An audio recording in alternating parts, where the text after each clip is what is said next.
think if you took consumers and made them sit there for those times, nobody it would change their perspective, right? Like if you had to watch all these shots, they'd probably go, "Oh, okay." Welcome back, people. Here we are, Tony and Chris. No put's given. How you living? Hot. Large. Hot in a word. Large and sweaty. Oh, God. Woo! We got back. We were in Phoenix last week, and Phoenix is generally hot. It was historically hot, like record book hot, like every day over 115, and no kind of break or end in sight. Hot. That's what we were doing. The worst for me, coming out of the restaurant, right? Have dinner, Yep. Go in and it was still light. Come out a little after dark, little bit of breeze, and I don't know. Maybe it's just being up in New York. I have different expectations, but you expect when you open that door into darkness, go outside, it's going to feel cooler. Yep. It didn't. It didn't. No, the biggest takeaway I walked away with that is, how do you people live here in the summer? Wow. And they're I mean, I get it. People that generally can or want to, they have a little escape. Maybe they head up to Pine Canyon area. Maybe they matriculate north or somewhere else, but plenty of people there. Not me, Tony. Not me. Quick question before we dive in here, because we got big stuff to talk about. Trivia question. If you're typing, what percentage of letters will come from your left hand versus your right hand? Just on average. Can call 52-48. Not bad. 56. A little more on the left than right. 56%. So anyway, we were out there last week. We were in Phoenix. The British Open, the Open Championship, 151st edition, oldest championship. Certainly kind of underwhelmed by the whole thing, Tony. And I love golf. I love watching golf. But how did you feel about it? Because you're always underwhelmed by golf tournaments. Yeah, I mean, so we had it on in one of the hitting bays, so it was kind of like background and paid attention as we could, but we were in and out. Some of us were downrange spotting balls, so it's not like we could sit down and watch it. Saturday, I was on the plane and I was probably watching movies and whatnot on my iPad. And occasionally I'd glance up at the screen. The guy next to me had it on, but was not deeply enthralled. And then by Sunday, I was like, you know what? I'm going to turn on the back nine and I'm going to watch the finish on this thing. And I clicked on and I said, yeah, I saw the lead Harmon had, and just a few holes left, and it was like short of a Jean Van de Velde quality meltdown. Right. It was done, and so I'm like, well, it's done. I'm done. So I didn't watch, but maybe 2 minutes of it. I know, terrible, but I tried to watch more. I kind of like I was happy with the leaderboard at that time. Like I liked the guys that were in the top 5 as far as what was showing up on TV. Yeah. But yeah, underwhelming finish. Just kind of like, matter of fact, over before it was over kind of situation. And so like not the edge of your seat, bottom of the ninth, 2 on 2 out kind of drama that you wanted. Just a matter of fact. But hey, I can tell you one person who found that probably riveting. Brian Harmon. I guarantee he appreciated how boring it was, or how boring he made it for the rest of us. And, like you said, short of a major meltdown, I felt like this British Open kind of hit the in-between of all the things I want out of a British Open, right? Where, the first day, there are some frustrations around the bunkers and the pot bunkers. I love seeing bunkers be a penalty again. That was fantastic. Again, I'm always reminded of, in the U.S., guys are yelling at it, get in the bunker, get in the bunker. They don't want it to end up in the rough around the green or whatever. Here it's just the opposite. They're yelling, stay out of the bunker, stay in the rough. The bunkers, don't go because they are deep walled in. Yes, holes. And I love that. So I really enjoyed that. Sometimes we get inclement weather. This almost got there. It wasn't the amount of wind and rain that we've seen at some others. It did get a little nasty on Sunday at times, but it didn't really reach a fevered pitch, which kind of, again, to me, matches the rest of the drama in the tournament. It didn't really, get the type of winds and rain that we've seen before. And, you had an exceptional round or two out there. Rahm shooting 63 to effectively put himself back in the tournament. I mean, really put himself back in the tournament, but then kind of faded away. And Harmon was just like super, super steady, which again, maybe is really emblematic of kind of what that tournament is all about. So maybe he is the perfect champion golfer of the year, particularly for this year in Hoylake. But it didn't give me the riveting type of, on the edge of your seat, down to the wire type finish that a lot of people would have probably liked. But it's tournament golf, man. Yeah. And at the end of the day, we have a winner, and I guess that's why they play it. But kind of a soft Open Championship in my mind, on the heels of what was inarguably a soft U.S. Open. So maybe not the most exciting major season ever, but hey, you get what you get, and you don't get upset. Nope. And the Ryder Cup will be here before we know it. So, like we were saying, ball test. How many years? Your I know. I was going to say, how many first times have we done ball tests here? Just quick refresh. So this was the third. Yeah, they keep getting progressively bigger and more insane and more in depth, and so yeah, number So three. we had the first one, and then the second one was a bigger operation. We did some live streaming, all these kind of other things, and I wasn't at the first one. I certainly wasn't at the second one, but this time again, two different locations. We need more people there, so this was my first time to the ball test, and It's always I just enjoy that other people get to see how wild it is because it's things you would not expect. It's things you don't believe if I don't tell you yeah, and or you don't and see. give If I tell you, it doesn't sound no like give people a believable. little peek behind like some of the things that you hear. Oh, 5,000 shots, 10,000 shots, whatever it is, and for so many people, right? It's just a number, but you really got to stop and think. It's like, okay, understand for each golf ball, somebody's sitting there putting it on the tee, and that gets kind of old and repetitive very, very quickly, right? So if you've ever done, It was only we only did it like 5,500 times over the course right. of the So test. if you've ever done a task like that, I know many people have, and I don't care if it's, picking weeds or, you know, organizing files or whatever the case is, those kind of mundane, repetitive tasks. It's like you can kind of talk yourself into doing it for an hour, or two or whatever, but 8 hours, 10 hours, 5 days in a row, it, it doesn't maybe sound like much, and it's not difficult, right?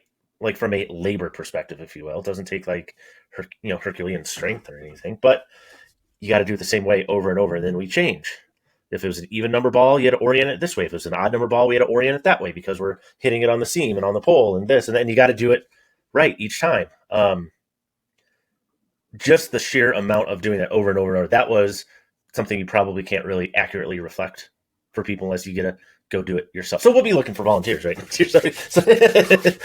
Worst job it is. Yeah. That stuck out to me. Obviously, you don't get to control the weather, but just being in 110, 115 degrees for 10 hours a day is, requires a lot of Gatorade, which you and I happen to find a lovely Walgreens that definitely helps us increase our Gatorade consumption. But I will say though, for as hot as it was, we had pretty good luck with the weather. We didn't get much in the way of heavy wind. I think maybe Thursday afternoon we had a little bit.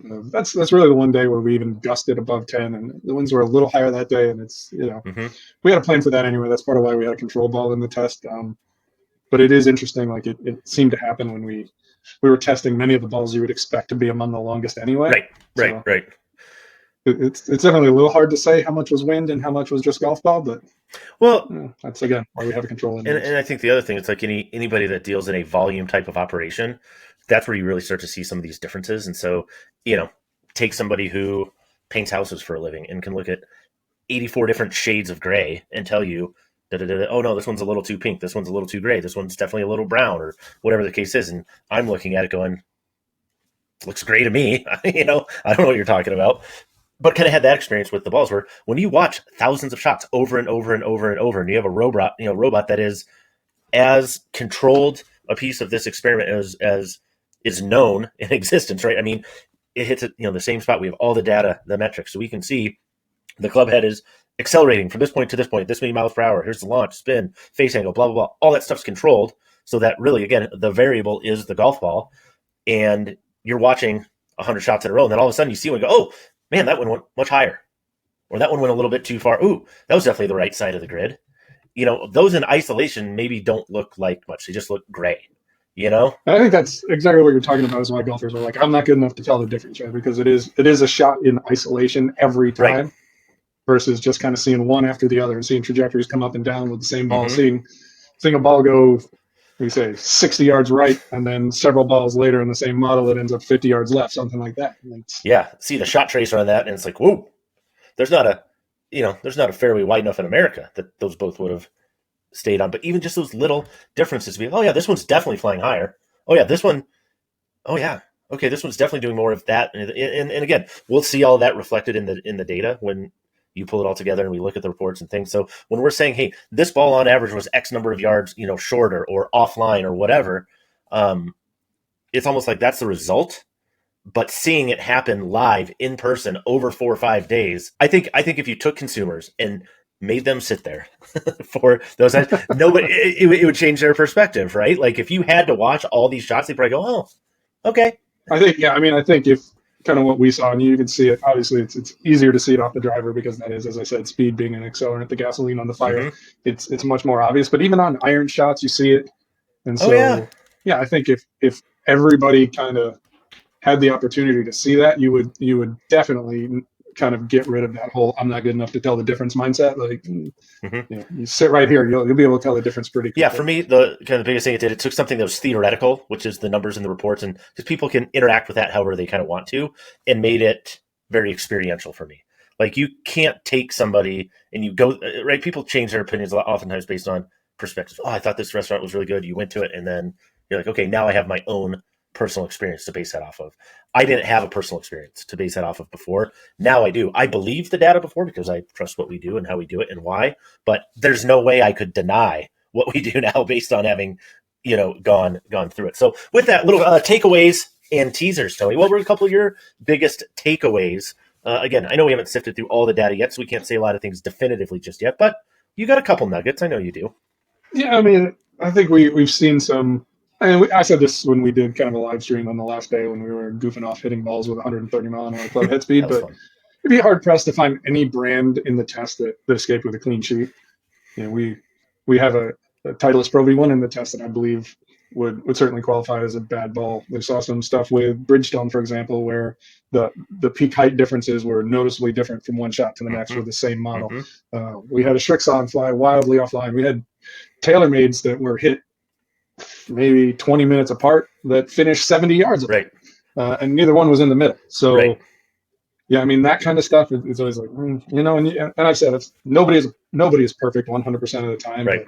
But, man, when you start to see a pattern with a manufacturer, in the case of TaylorMade, this is the second test in a row we've seen this with TP5 and TP5X. Mm-hmm. So, like, that stuff is a little disconcerting for sure. The wet wedge stuff, this is new for us. Yeah, It's what the did we first time do? we've Just done explain this. that maybe real quick. So we loaded up a wedge. I think we were carrying about 150 yards. Ideal contact, so to get kind of like your maximum spin rate, and then we sprayed the balls with water, similarly to how we would approach a wet wedge test to see spin declines, and that was pretty eye opening to see. Kind of pulling up the data. We'll tease it just a hair here. Let me see if I can find it. I don't have it. I mean, because we had some, if I recall correctly, let's say, on a full wedge swing with that, again, depending on the type of ball you're using, you're going to get 10 to 11,000 RPM of backspin, somewhere in that neighborhood. We were, right? like I said, we were idealized contact, Yeah. so we were seeing 12.5 on some So of these. humans, if I'm hitting it, I'm going to get 10 to 12,000, maybe 10 to 11,000 on a full swing, hopefully. I've gotten 12 a few times. That's because you're gifted. Yeah, but a few. But to show you, like, that is like optimal with a wedge, depending on speed and kind of delivered loft and things like that. But long story short, we saw some balls on the high end. The best balls retain when wet. Oh, come on, Thorch. And what would people expect, right? Like, it's yeah, we saw drops of say call it 35%, which the ball gets wet, you're going to lose spin. Period. No way around it. The best balls, the worst balls, whatever. Right. You're always going to pay a penalty. So the best balls retained about 35, call it 30 to 40% of their spin. Okay. The worst balls lost more than 60% of their spin. So we saw, for example, on one ball, go from about 10,500, 10,400 by the numbers. Mm-hmm. Dry spin dropped all the way down to 4,200 when wet.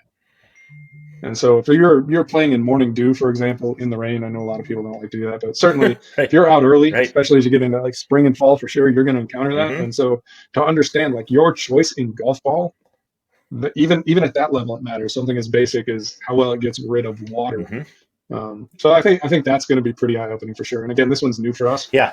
And I guess kind of the other new thing, we kind of experimented with wedge distances in the past, and now this time we've got really good wedge data at 115 yards anyway. Mm-hmm. So we tried a greenside test this year. I haven't looked at the data too closely yet, but 35 yards to kind of see, and that's a shot a lot of us have multiple times around. Absolutely. To kind of see what spin rates look in that scenario as well. But the wet wedge was comical because we're getting it dialed in, and we think we're in a good place. Sure. We're getting the flight. We're getting everything calibrated. Yeah. Right, and then we spray water on it, and the first one, like the launch angle, just jumps up and it smacks across like a beam. Like didn't make it to where we thought it was going to make it, so we had to kind of rethink some things. But yeah, so we knew that when a ball gets wet, launch goes up and spin goes down, and we're going to have some more concrete numbers for that for sure. Yeah, we'll also maybe come back at a different time and kind of talk about So once we have all this information, that's great, but what do you do with it? How do we actually take it to, help you shoot a better score? So you're in this situation, you have a ball. What are things that you can do? What should you do if you're in that situation? What does that mean if a ball is going to launch, a couple degrees higher with 30, 40% less spin? How does that actually impact a shot? Is it going to come up short? Do I need to try to do A, B, or C? Again, I think we'll kind of come back to some of these things once we have more of the information. But we also get people, I brought this out, my handy dandy little prop. You know what this is, Tony?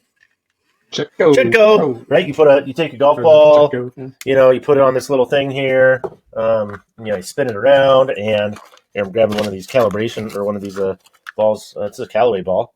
That's the Rapsodo markings. I was gonna say, yeah, that's a Rapsodo thing. So ideally, right, I just put it in here. I'm gonna spin this baby. You need the special marker that costs like way too much money. You spin it for X amount of time, throw a little marker here in the side, and bzzz, it draws a line around the ball. So the reason I'm bringing this out, Tony, is we invariably get a number of these questions when we do a ball test.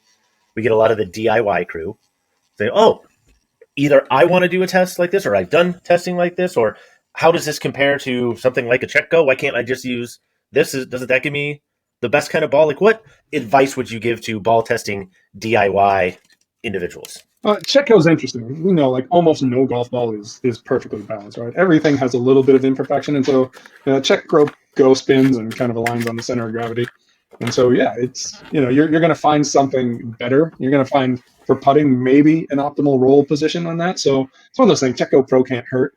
I think where it gets dicey is with the people doing the Epsom salt test. Yeah, what? So if people don't know what that is, they float it in a ball, mark it.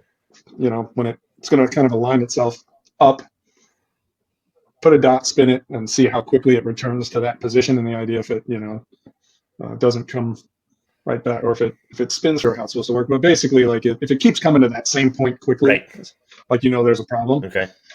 It's tricky because there's a lot that kind of influences that. The Epsom salt to water ratio will affect the buoyancy. The solution. Yep. Environmental conditions actually impact how it works as well. So temperature, humidity, altitude, all of that stuff. So it's kind of an imperfect science. And I kind of go back to the same thing. Like, look, you're going to find a problem with almost every ball. Mm-hmm. We don't. It's very rare that when I measure 4 points on the golf ball, all of them are exactly the same diameter. Right. So there's always a little bit of flux, and with that, we know when we cut them that some layers are going to be a little bit thinner, not that big of a deal. Where in some cases, we do see pretty big shifts. So it's interesting, but it's certainly imperfect. Mm-hmm. It's not going to tell the whole story by any means. And so, have fun in games and go for it. But like I said, I don't, especially the Epsom salt, because there's so many variables that go into that. Mm-hmm. But hey, whatever makes you happy. Well, and the other thing that I would just point out, kind of from a DIY side, is in terms of testing golf balls, you can certainly test, and there are ways for you to figure out maybe which ball is better for you and your game. But an individual can't replicate testing on the level or the volume that we do through this particular test. So, like, that was one thing, again, that just kind of stuck out to me, is in terms of understanding what are the real relative differences in terms of performance from this ball to that ball. Number one, you can't listen to manufacturers. And I'm not saying that because manufacturers are wanting to mislead you, but when they say, oh, this is a higher launch, lower spin ball or whatever, at best, that'll be relative to like maybe their lineup. So they're talking about that in the context it's always an oversimplification, because you can't put complex stories on the back of a golf ball box. Right. It just doesn't work. Right. And so again, I'm not saying manufacturers like purposely misleading or anything like that, but you can't use that as a point of reference to say, okay, therefore here's the best ball for me. You really need, right, like I said, a place to gather all of this data and really look at differences between all these balls on the same scale, tested at the same time in a way that is comprehensive and evaluative. And this is that test. There isn't another one out there like this. So let us do the hard work for you, people. We already did it, and we're even just going to share it with you. That's what I got to say to the DIY people. But sometimes things come out. We have some new products to talk about, Tony, very quickly. We'll hit on this one here. You know what that is, Tony? That's your Proto Concept. Yeah, it is. Something or other. That's your wheelhouse. That's your baby. That's my babe. Japanese forgings right in the Chris Nickel wheelhouse. Yep. So here, that's pretty, though. It is pretty. Here's your quick takeaways. So Proto Concept, we'll link the article. You can read all about it there. Partner project, right? Golf partner. This falls under that umbrella. They also have Next Gen, a couple others, but this is like their AMG, premium, Bentley, whatever, top of the line Proto Concept. Good enough for Lydia Co. good enough for Lydia Co. and others. This is their new muscle back. It's a TB model. The other one, they had the CO3 TC, which we thought they named after you. I confirmed. I'm pretty sure that wasn't. Yeah, it wasn't. And the TB, I thought this was Tom Brady or something. That also wasn't the case. It is a Tour Blade. Maybe something like that. But not rocket surgery figure. No. Here's the biggest story with this. Yes, it's forged by Endo. Yes, it's S20C, so a softer material to start with. We know that doesn't necessarily make all the difference, but it does help. It's really about the geometry and mass properties in terms of determining the feel. However, here's a cross-section of that club. Some sort of goo? Ceramic. What is it? Okay, why not? Ceramic. The IC stands for peanut butter. Nope, not peanut butter. Stands for inner ceramic. Licorice? The black licorice. A little anise. Yeah, a little anise tasting going there. Say anise or anise? I knew you'd bring that up. Thanks for being here. The ceramic, here's the story, which is kind of interesting. So, similar, right? The idea is to get weight out of here, and they can redistribute some of that to the perimeter. I've never heard that story before. It's new. So what they're going to do, yeah. But they also want to do something with the position of the center of gravity. Anyway, what makes that particular piece unique is I call it Twinkie technology. So when you have a billet of steel, right, which is basically just a round rod of steel that becomes forged, these big hydraulic hammers that forge it, they have to take that piece of steel and pre-impregnate it with the ceramic bar, which then is forged into shape. So it's kind of like, the cream and the Twinkie that they managed to get in there. It's much more high-tech than that. But hopefully have a chance to hit some of these soon. I'm currently playing the 03 model and very much enjoying those. But these are available. They're out there at a number of retailers. $450 a head, though. Not inexpensive, Tony. Not inexpensive. Hybrids. We did a test when we were gone. I know we were all in ball testing world, but let's run down the top 5 there real quick. We don't need to spend days on this, but top 5, Tony. You got them handy there? I'm working on it, man. Like I said, we were gone, so I know that the as it did with the utility category, Ping kind of won this one. Mm-hmm. Pretty handily, I believe. They did. So I know that was... They did. We'll count down to the number 1 spot. In number 5, though, is a hybrid I personally currently have in the bag. In that hybrid slot, that'll switch in and out at times. The Titleist TSR3. Number 5. The Titleist TSR3. Number 4. There you go. 4th, Wilson Dynapower. Second, sneaky little value play right there. Mm-hmm. Sneaky little value play. 3rd place, not a surprise here. I fully expected to see this one somewhere on the podium. Cobra King Tech.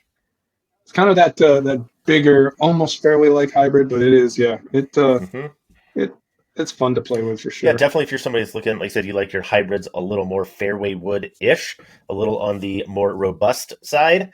Cobra King Tech obviously performs very, very well. A little bit surprised to see the one in the number 2 spot, kind of. I think we've had sub 70 in the hybrid category before. And that's why I only say a little. Yeah, they got something going on with the hybrids that just seems to work. And I think part of it too, when you look at hybrid technology, it tends to lag behind a little bit. Sure. So I think for a company like sub 70, it's easier to compete in the hybrid category than it is maybe in a driver category, for example. So and surprising, but not a shock. No, and I would also say this isn't specific to sub 70, but this is really for any test that we run. Every company can't make every product the top priority every year. So there are some years where a company might dedicate more resources towards A, B, C, and E, and maybe they put D off until a different year, whatever the case is. And maybe a company says, hey, we're going to go all in on, because here's a place we think others are ignoring, and here's some place we could do a much better job than others. It does not change the results. It does not matter. Sub 70, a phenomenal product here. Obviously, number 2, they did something exceptionally right here with that. But in our number 1 slot, like you said, it was kind of a landslide. The distance from 1 to 2 was pretty substantial this year. Number 1. Yeah, it's the Ping G430, first on our accuracy metric, which is a kind of a strokes gained approach. 2nd for distance, which is surprising. If only we don't tend to think of Ping as a distance company, but that was, we were surprised when we sat down with them to discuss this lineup that there was more emphasis on distance than any previous conversations we've had with them. And then, number 2 for forgiveness, which you kind of come to expect from Ping. Yeah. Certainly with our metrics as well. It did, obviously right there. So again, not a surprise in so much as we've seen them there before with accuracy. We've seen them there for forgiveness. It's always been the distance piece that was lacking, and Here it clearly wasn't. So That's hey, a shift. I think that's something that we may talk about a little bit in the after show if you want to stick around when we're talking about more in-depth kind of stuff on the hybrid testing. No doubt we'll get there. But Tony, I know it was a long week. It's hot. Do you got your Hokas on? I know you're a Hoka guy. we're gonna run. All right, let's do it. Are you a Hoka guy today, Tony? Yeah, I'm barefoot right now. All right. One of my dear friends and our dear friends, Mark Crossfield, said something to this effect. He's not the only one. Others have as well. But basically trying to get to the sense of like, yeah, golf balls can all perform the same. Take it or leave it. No, that's golf balls do not perform the same. They don't go all the same distance. Hogwash. I mean, we'll see this. We'll see this all the way from 85 mile an hour driver to slow swing speed iron. You're gonna see some differences for sure. For sure. Similar, maybe. Same, not a chance. There are differences, and some of them are vast. All right, if we did pull in a consumer, random person, we pulled them into the ball test for next year, what do you think is the first thing they would notice? Yeah, I think seeing balls fly offline, particularly at high speed, is probably the most visible thing that happens over the course of a test. That's the eye opener. And I think if you sat down, I think it's a little bit of what we talked about earlier, seeing visible changes in trajectory. So when we talk about, look, they don't go all the same difference. They don't launch through, well, certainly don't fly through the same windows. If you put that window a little bit farther downrange, you would see balls that fly low and come in really shallow, being downrange when those balls are coming in and realizing that if we're staring up at the sky, trying to pick them up and go, oh, for this model, we need to just shift our gaze because it's coming in low. You see stuff like that. So there's lots of stuff that stands out, but I think the big takeaway is to be like, my God, this is boring. And aerodynamics matter for sure. Plus or minus some like moments of excitement. It's pretty boring. I mean, we tested a ton of balls this year. We said 45, 46, something like that. I get it. Consumers like to have choice. We like to have these things. But we also have mainline manufacturers, where they control the process more or less. You have obviously Titus, Strixon, Bridgestone, Callaway and TaylorMade with investments in their own plants, etc. Then we have this whole litany of balls that are made by really a handful of manufacturers overseas. I think we should start voting some golf ball companies out of the business. I think they're just redundant. Can you pick one? Is there one you would just kick off the island and say, hey, we don't, from a performance standpoint, it's not personal, from a performance standpoint, we could do without? Well, I go back to the ionomer balls that don't spin off wedges. That's What about a urethane one? What about a urethane one where the performance is mostly just duplicated by something else that's already out there? It's as good, if not better. Well, I mean, it's there. It's tough to say absolute duplication. You get subtle differences. I mean, I'd be brutally honest with you. Like the ones that I have repeat concerns about, Q-Star Tour. I would never for a second think about putting that ball. You're off the island, Q-Star Tour. You're off. Again, and that has to do with some of the stuff we've seen in testing. Just from a performance standpoint, glitches off the island. But yeah, anytime something goes way off, you're like, man, that's you can have a little bit, but when you see it go way off, and you see it in consecutive years, and along those same lines, like for me, and this is not going to go over well with anybody or a lot of people, but I have no confidence in the current generation of TP5. Like to see what we've seen this year, what we saw in the previous test, which was basically what we saw again this year, and some of the stuff we've seen in Ball Lab with layer concentricity issues here and there. Like, man, I am so bullish on what TaylorMade is doing with their golf ball franchise right now with the things like the indoor test range that we saw that is state of the art, absolute phenomenal. The stuff they've done on the range at the Kingdom is awesome. The most advanced outdoor testing for the golf ball that we've been shown. I can't say that it is more advanced than anybody else. But what we've seen, is the most advanced we've been shown. That we've seen, right? Yep. As you said, but man, when I see some of the issues with this golf ball, and again, seeing, the same ball tested 2 years apart and finding the same result where, one goes hard right, fireworks goes hard left. Yeah, it's off the island. It's tough. And I'm optimistic they'll do better with the next one. I know they're working on some stuff. Yep. Jeez. Yeah. All right. Last one. It's just not a good one. Last one. Let's say you had to play golf in that heat that we were in, existing in that heat that we were in. Give me your top 3 tips, or even top 1, because I got one as well. And go play simulator golf. Start there. Start inside. Get yourself an O-Dogs hot dog. O-Dogs, yeah. No, what are your tips? Inside. No, I mean, it's the obvious, like drink lots of water. More than you think you need 5 times as much water as you think. Cover yourself in sunscreen. Absolutely, just make yourself pasty white with zinc or whatever it happens to be. And I'm a fan of the big ass hat. I was going to say, invest in a bucket hat. And 2, this maybe seems a little contrived, Tony, get yourself some Stitch shirts. These things are super breathable. This does not. I know. It's, okay, whatever. But you're out on the course. It's hot. You literally want to feel if there is any air whatsoever. You almost want to feel like it's moving through you, but not in a way that's like kind of bizarre. But I'm telling you, I felt Yeah, they didn't get heavy and like that cotton soaked added weight feel. So they no. do a good job pulling the moisture out and letting it evaporate. So I was happy. Yeah, I was thrilled with that. And obviously like being able to just flip a collar up once I Oh, undo the little buttons here. That was being out there was nice to cover up the neck a little bit more too. Not that many of us would flip a collar on a golf course, but it's an option. yeah. You could I do don't it. think you need to not do it, but yes, that's my tip. Get yourself some Stitch gear. I think it would work. Maybe we'll post a little coupon code below. Once again, for our friends at Stitch. Good stuff. Great stuff. Great shirts. I like the patterns.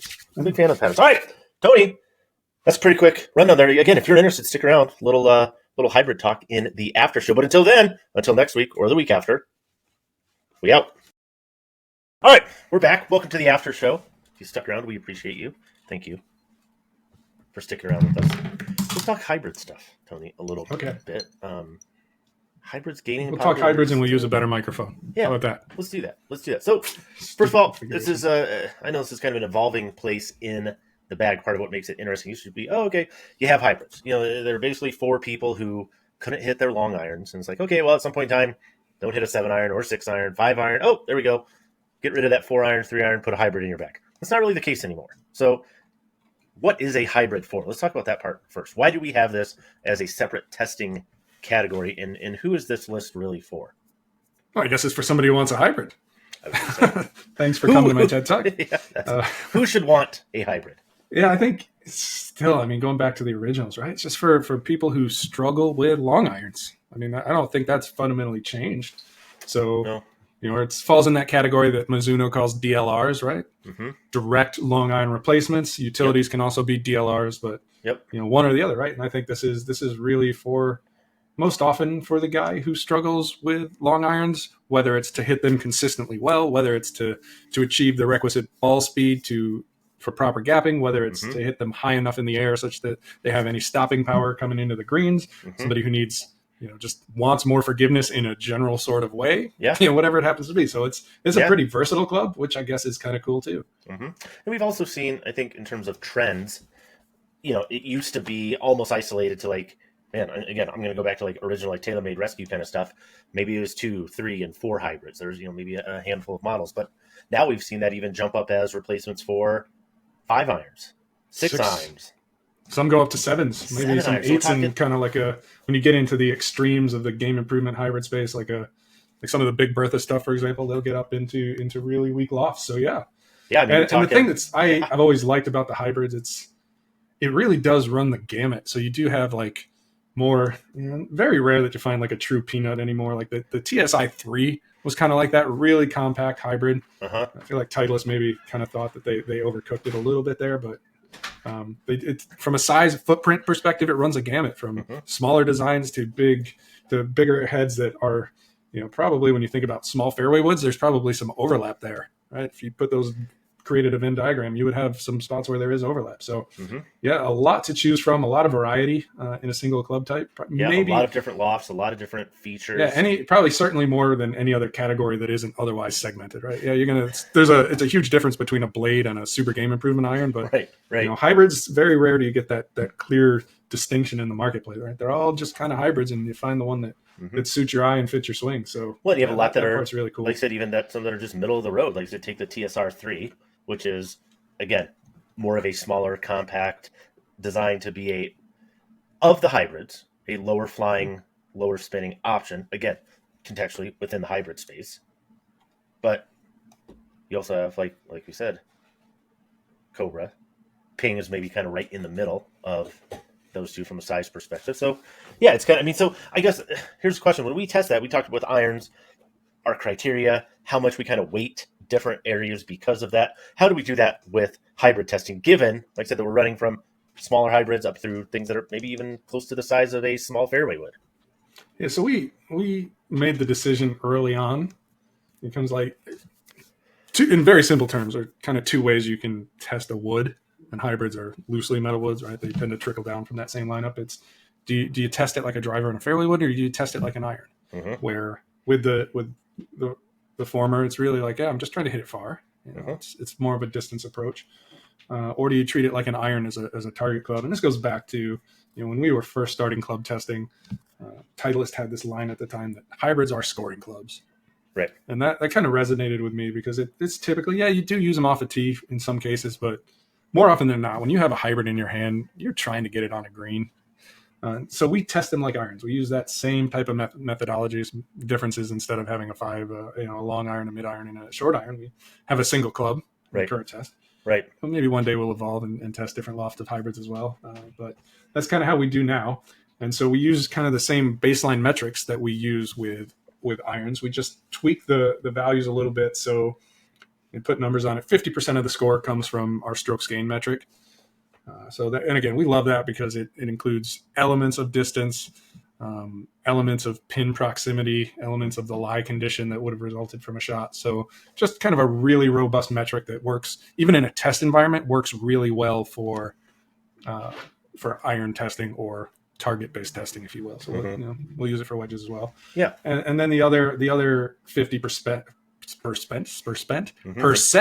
the other 50% words, the other 50% is split evenly between our forgiveness and distance metrics. So, and again, that's kind of why we break it out, because we realize some people want different things from their club. So you may have a strong distance focus when searching for a hybrid, and for others, if you're thinking about it like I'm trying to get rid of a 4-iron I can't hit to save my life, you're probably going to be more concerned with the forgiveness aspect. So we kind of lay it all out there. That is the split that we use, and we're pretty happy with it.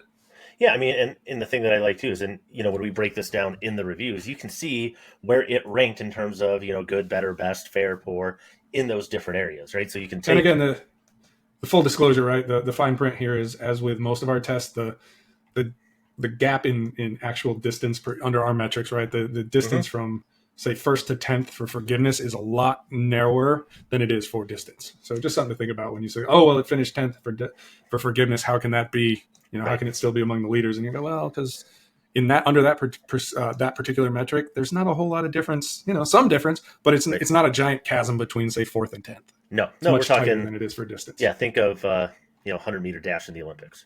You can lose by 0.2 of a second and be 20th, but that absolute difference, like you said, in this kind of situation, I just do. I like looking through the performance piece and saying, oh, okay, yep, this one did really good for accuracy. This one did really well. Okay, oh, it was only moderate on this part. Okay, maybe that's something I need to consider. And it kind of got me thinking about the ping situation a little bit that we mentioned in the other show, which was, for a long, long time, ping's primary calling card was forgiveness, MOI, heel toe forgiveness, consistency recently, etc.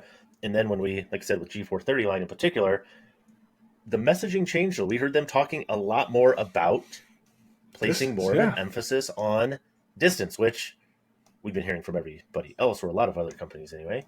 But this was really the first time that we heard Ping say, nope, we need more ball speed. We need to make that more of a priority this time around. And we did. That's why we feel like G430 is going to be demonstrably better than 425 is. We really made it, even at times, we took a step back on some MOI numbers in order to get a little bit more ball speed. So first question, do you like that approach from Ping? I mean, do you think that this is something we're going to see more of from them? Or there's a practical element to that line of thinking, because as much as we can talk about accuracy and forgiveness and those things, it doesn't matter. If somebody walks into a hitting bay with your club and you are not competitive for distance, like ideally you got to win that battle, and more often than not you do. Sure. But if you're not at least competitive for distance, nothing else is going to matter. Right. Nobody talking about forgiveness being functionally a measure of consistency. Right. And if you hit every ball straight but you're 10 yards shorter, discard pile. You're probably not going to be on board with that. So there is a practical element to it. And then the other piece of it is, and this was part of the conversation, it was, if Ping gave up forgiveness, it was just a little bit, and certainly arguably within the realm of what they had to spare relative to everybody else anyway. So it's not like the decision was made to, hey, we're going to make a fast long hybrid and we don't care if it's forgiving at all. It's like, right. Well, always talk about Ping loves to talk about trade-off curves, and so here they maybe made a slight trade, but it certainly wasn't a lot, because again, it did really well across the board. Yeah, and the other question it kind of raised for me to getting into the weeds a little bit more is, like I said, is there kind of a functional limit where more isn't necessarily better, right? So if let's just assume, for argument's sake, we're going to talk about heel toe forgiveness, MOI, as a particular number, and let's throw the number out there of 5,000, right? You're talking drivers here mainly, but let's say, okay, you have a number of 5,000. What is that functional number where even a little bit more doesn't translate into really any more, actual consistency in terms of output? So it might look nice on paper to say, oh, MOI is X, that's up Y from last year, but really, it doesn't actually. Yeah, that's an interesting one. So I was on the Hack It Out podcast. It was a while ago with Mark Crossfield and Lou Stagner, and Mark was kind of into an MOI wormhole of sorts, and he was like, "Well, you can't find it. You can't find it in the numbers." And I think, I don't want to say you can't find it, but it's difficult, and it's not as simple as higher MOI always goes the same distance and straight, and lower MOI doesn't, or sprays everywhere and things like that, because ultimately true forgiveness is a product of how consistently you find the center of the face, or at least close to it. I say that all the time. You can throw MOI numbers out the window. The most forgiving club, doesn't matter what category it is. The most forgiving club is the one you're going to hit in the center most often. And so that's a little more difficult to quantify with a static measurement like MOI. And that's the other thing. Right. MOI is a static measurement. Golf is a dynamic activity. Right. And so, all right. You are going to see with a higher MOI club, you're going to see typically tighter standard deviations of ball speed, for example, all things being equal. But we also know that with golf, not everything is equal most of the time. Again, if you give me the lowest MOI driver on the market, and if I hit that in the center of the face at a rate that far exceeds how often I hit the higher MOI driver in the center of the face, for me, that low MOI driver is going to play as more forgiving if we define forgiveness as a more consistent result on the golf course. Yeah, even though on paper it isn't. Yeah. It is hard to see. Sometimes high MOI doesn't always translate to a functional on-course number. And I guess that's why it becomes extra important to go, all right, we've got the MOI. Maybe some people see it. Maybe some people benefit from it. But ball speed, there's very few situations where, especially when you're talking about longer clubs like hybrids, drivers, fairways, there are very, very few situations where more ball speed doesn't benefit golfers. Yeah, the only downside is with additional ball speed, you shift potentially the gaps in your bag, right? Where you could have to kind of recalibrate and figure out, okay, how do I need to gap these clubs? What does it look like? Doesn't do me any good to have 3 clubs that all go the same distance, but. And that was another thing I kind of thought with the hybrids where it's really unique is if you are going to get fit for a hybrid, that is a place that you're looking, you have to make sure you figure out where to fit it into your bag so that it's not like, oh man, I got this hybrid. It goes further. I love it. It's awesome.